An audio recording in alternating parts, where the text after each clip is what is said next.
ಪ್ರಧಾನಿ ನರೇಂದ್ರ ಮೋದಿ ಅವರಿಗೆ ಇಂಡೋನೇಷ್ಯಾ ದೇಶದ ಅತ್ಯುನ್ನತ ನಾಗರಿಕ ಗೌರವ ಪ್ರಶಸ್ತಿಯಾದಂತಹ ಬಿಂಟಾಂಗ್ ಆದಿಪೂರ್ಣ ಪದಕವನ್ನು ನೀಡಿ ಗೌರವ ನೀಡಲಾಗಿದೆ.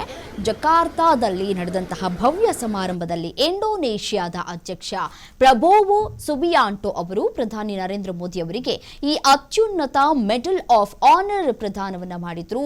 ಇಸ್ತಾನ ಮೆರಡೇಕಾದಲ್ಲಿ ಭವ್ಯ ಸ್ವಾಗತ ಮಾಡೋದರ ಮುಖಾಂತರ 3 ರಾಷ್ಟ್ರಗಳ ಪ್ರವಾಸದ ಮೊದಲ ಹಂತವಾಗಿ ಇಂಡೋನೇಷ್ಯಾಕ್ಕೆ ಆಗಮಿಸಿದಂತಹ ಪ್ರಧಾನಿ ನರೇಂದ್ರ ಮೋದಿ ಅವರಿಗೆ ಜಕಾರ್ತಾದ ಅಧ್ಯಕ್ಷೀಯ ಭವನವಾದ ಇಸ್ತಾನ ಮೆರಡೇಕಾದಲ್ಲಿ ಸಾಂಪ್ರದಾಯಿಕ ಹಾಗೂ ಅತ್ಯಂತ ಭವ್ಯವಾದಂತಹ ಸ್ವಾಗತವನ್ನು ಮಾಡಲಾಗಿದೆ. ಈ ಸಂದರ್ಭದಲ್ಲಿ ಪ್ರಧಾನಿಯವರು ಅಲ್ಲಿನ ಅತಿಥಿ ಪುಸ್ತಕದಲ್ಲಿ ಸಹಿ ಕೂಡ ಹಾಕಿದ್ದಾರೆ. ದೃಶ್ಯದಲ್ಲಿ ಗಮನಿಸಬಹುದು.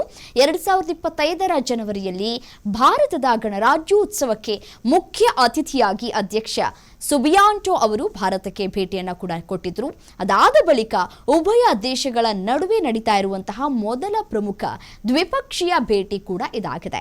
ಭಾರತದ ಆಕ್ಟ್ ಈಸ್ಟ್ ನೀತಿ ಮತ್ತು ಮಹಾಸಾಗರ ದೃಷ್ಟಿಕೋನವನ್ನು ಬಲಪಡಿಸೋದಕ್ಕೆ ಈ ಪ್ರವಾಸವ ಸಹಕಾರಿ ಕೂಡ ಹೌದು ಅಂತ ಹೇಳಿ ಭಾರತದ ವಿದೇಶಾಂಗ ಸಚಿವಾಲಯ ಕೂಡ ಮಾಹಿತಿಯನ್ನು ಹಂಚಿಕೊಂಡಿದೆ.